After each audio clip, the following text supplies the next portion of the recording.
there is one scientist that I met once here in Holland during one of the congresses that Rohir organized, called Rupert Sheldrake. Okay, and Rupert Sheldrake, he made one research, which is, the title of the research was "Why People Know When You Are About to Call Them." And talking to him, he said to me, and my job is very difficult because the researches I do, when I talk to common people, everybody say that's stupid because we all know it. And when I talk to scientists, they say that's stupid because that's completely non-scientific, you know. But the fact that he saw that it's very common that you think about one person and the person calls you or sends you a message. I think everyone already experienced it, right? And his question was why? And what he saw in his research was that when we think about someone, the other person perceives something. Something arrives on the other side. And when we look at someone, when we think about someone, there is something that communicates. Something goes on the other side. So basically, why we think about the person that is about to call us? Because before calling, the person thinks of us. So it's like if the thought arrives first, and then comes the call.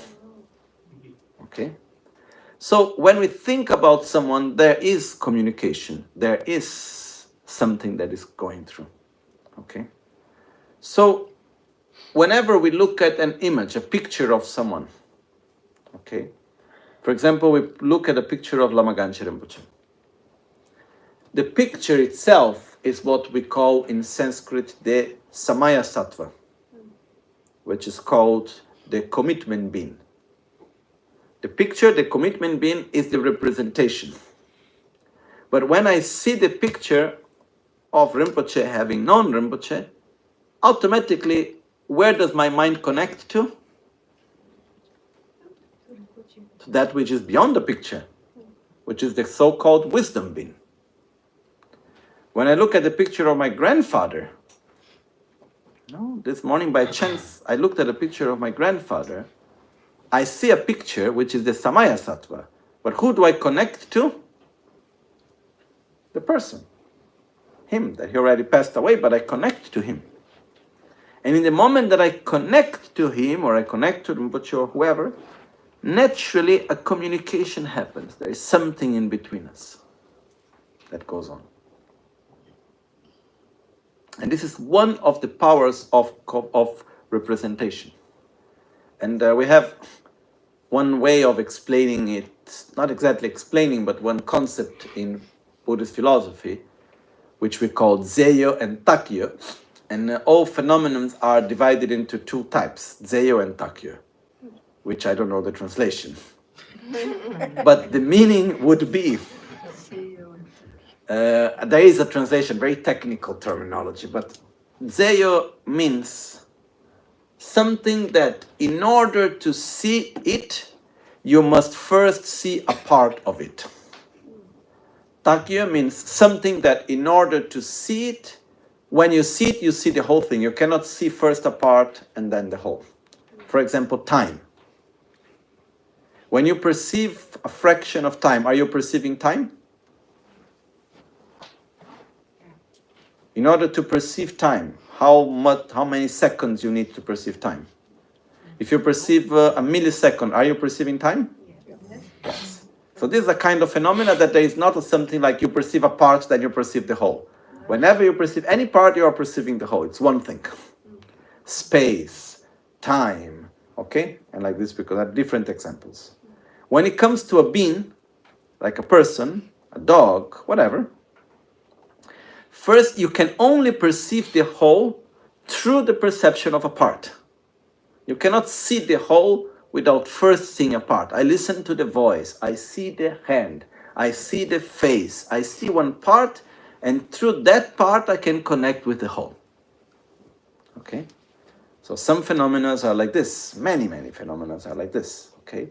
So through a part you connect to the whole. And when we come to a person is not done only of face or form. Person is done of energy, of mind, of emotion, so many things there. And when we think about someone, we're not connecting only to the image of that person. We are connecting with something that goes much beyond. But through the image, we connect to the whole. So the image is the Jnana Sattva, is the so-called commitment being. It's like the bridge that allows us to connect with the so-called wisdom being, which is the actual being with all its characteristics. So when I see a picture of Lama Michel Rinpoche, I connect to Lama Michel Rinpoche. When I see a picture of anyone, I connect to that person, you know. And not so long ago, I was having this thought, you know. What happens when a person becomes very famous? And you have millions of people looking at the picture of this person and thinking something about and so on. What is arriving to that person? It's a thought. I don't know what type of how and what, but something happens there. Okay? That's why even it is said, that here we go into another subject, but it is said that like deities, like spirits and so on, they nourish their energy by having people thinking about them. So it's like they have no more vital energy when no one else is ever thinking about them. Okay.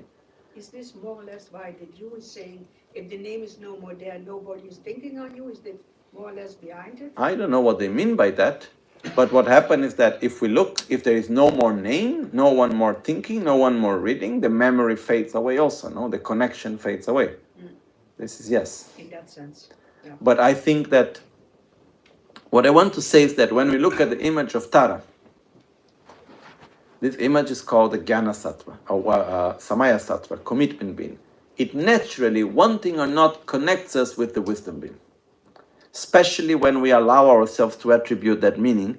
So what I am saying that one side, it's on our side as the observer. I attribute meaning, I connect to that meaning as I see the image.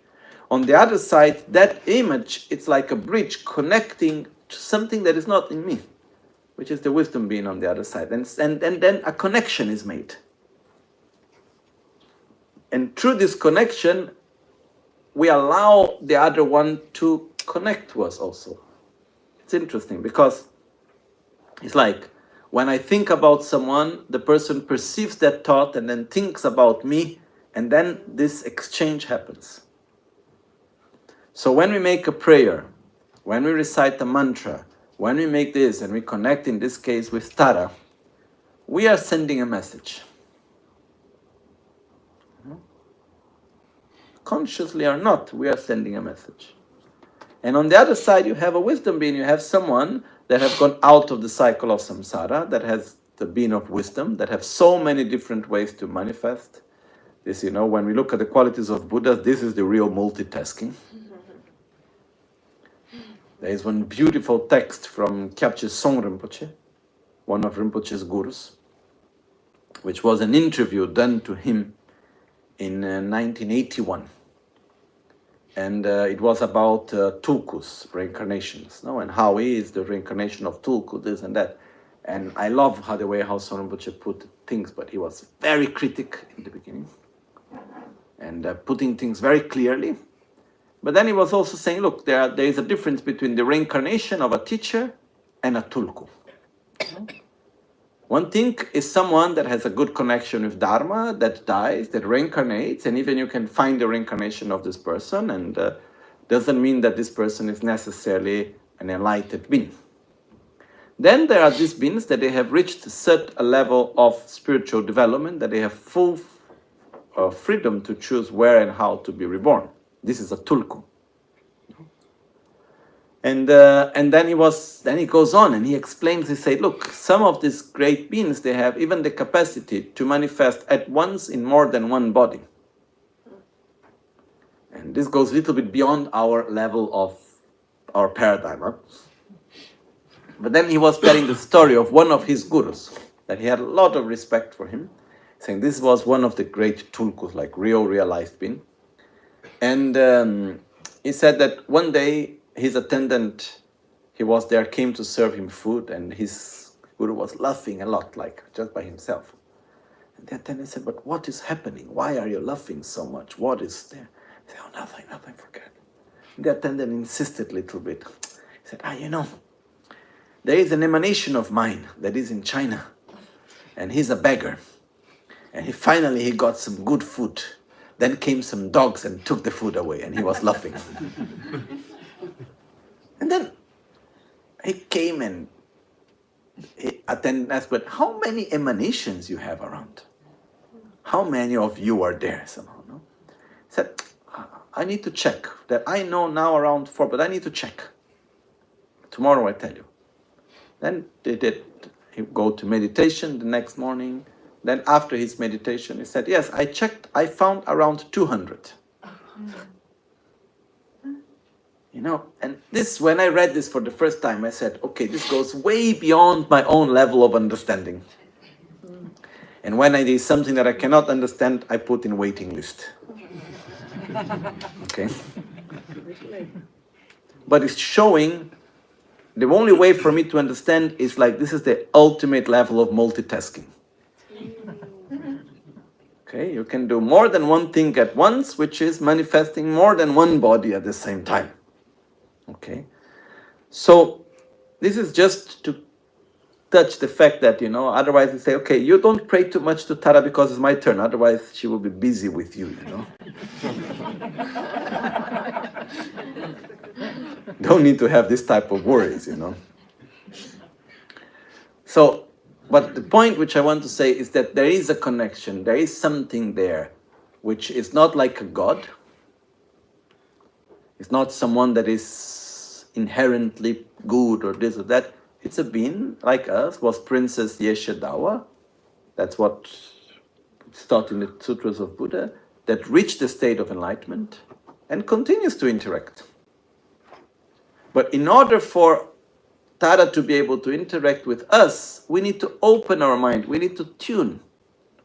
And we can do that through the name, through the mantra, through the image, because these are all parts that connect to the whole. Like when I say the name of a person, we connect to that person, no?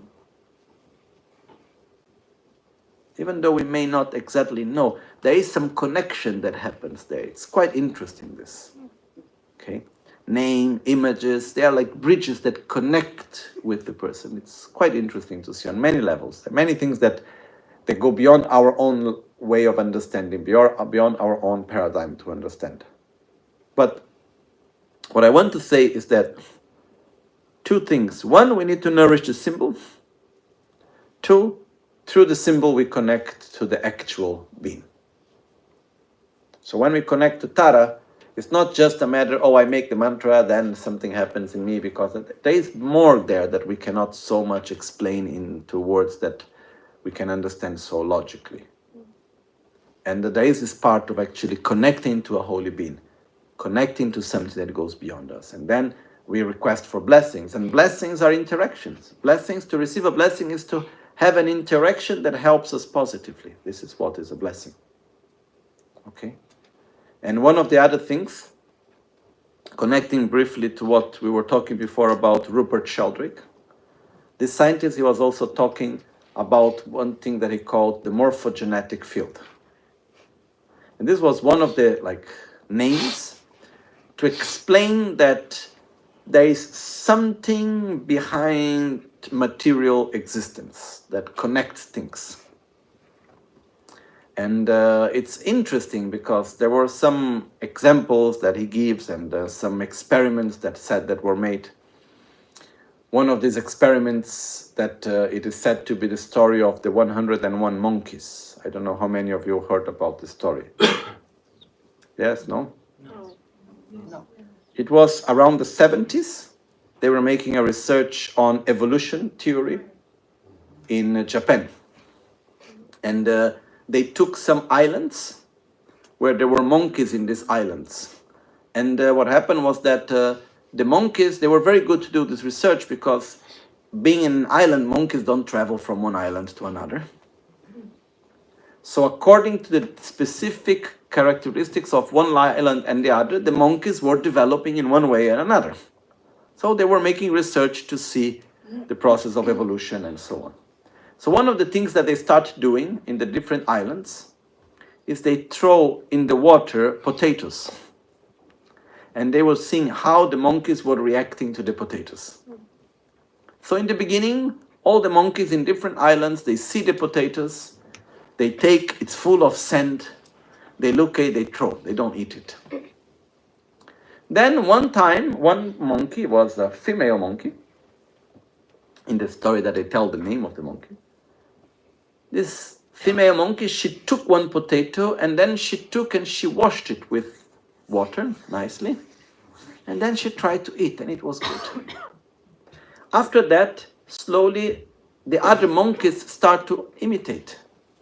And they start. So in that island, in a short time, more and more monkeys were eating the potatoes. When a certain number of monkeys in that island start eating the potatoes, what the story tells is that in many other islands they also start eating potatoes. They learn. So they ask, how is that possible? You know, they saw in the news, social media, they send a letter. Okay. There is one other example, which that's what I read once, that they took a picture. You know, these pictures that inside one image, there are many images inside that it's not so easy to recognize. It's like many faces inside that you cannot recognize so easily. So they took this image and they were in Australia asking for people in the morning time in Australia, asking people how many faces they could see. By the road, they stop people, okay, how many faces can you see here? And then they will mark it. After 1 hour doing this, they showed this image in the television in England, in a particular area closed for a certain number of people in the evening news. And they explained the secrets of where the faces were inside that image. So normally people were able to recognize 8, 10 images, faces, but actually there were like 20. And once someone shows you, then becomes obvious. No? And what they say in the research that I saw is that they say that when they showed this in England in the evening news that about 1.5 million people were watching, few minutes later, the number of faces that people could recognize in Australia was much higher. So the explanation that is given to this is what they call this morphogenetic field, in which it's said that also concepts, they have a sort of identity somewhere, and we connect to it. This is one of the basics of the family constellation. Okay, this therapy family constellation is based on the morphogenetic field. Okay, so when I was talking about this to Rupert Sheldrake, which is the scientist that somehow developed a great part of these theories, and I asked him, the morphogenetic field in the same way that you have in a family, that I connect with what my parents and grandparents and everyone did, there is a connection there on a subtle level. What about the spiritual lineage? And the wife of Rupert Sheldrake was Buddhist at the time. So he said, I know what you mean. And he said, it's exactly the same. You connect through all of it. There is something there which is difficult to put into words, okay? Scientists find names for things, no? So they call the morphogenetic field. Okay? What it means, I don't know, but it means there is something there. Okay?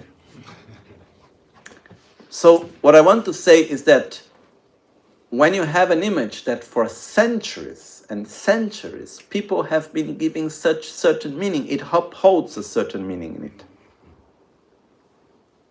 There is power that comes together with, and we connect to it much more easy. So that's why it is said that a certain knowledge, the more people know it, the easier it becomes to know it.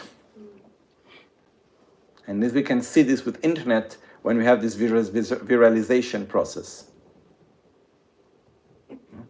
So This is then in the good and the bad. yes, for everything. Yeah, okay. So what the point is that when we connect through, here now we have Tara, we are naturally connecting so much together. What I want to say is that the symbol has a part which depends on what we attribute, And there is a part which depends on what we connect. That is not what we attribute. There is something there that we can connect with. And it comes in a non-conceptual way. Okay? So that's why there is a difference if I say Om Tare Tu Soha or if I say Ba Bi Bo Bu. Okay?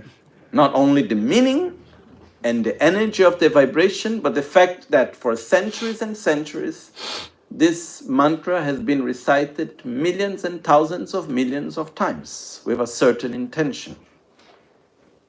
And when we recite, we connect to it.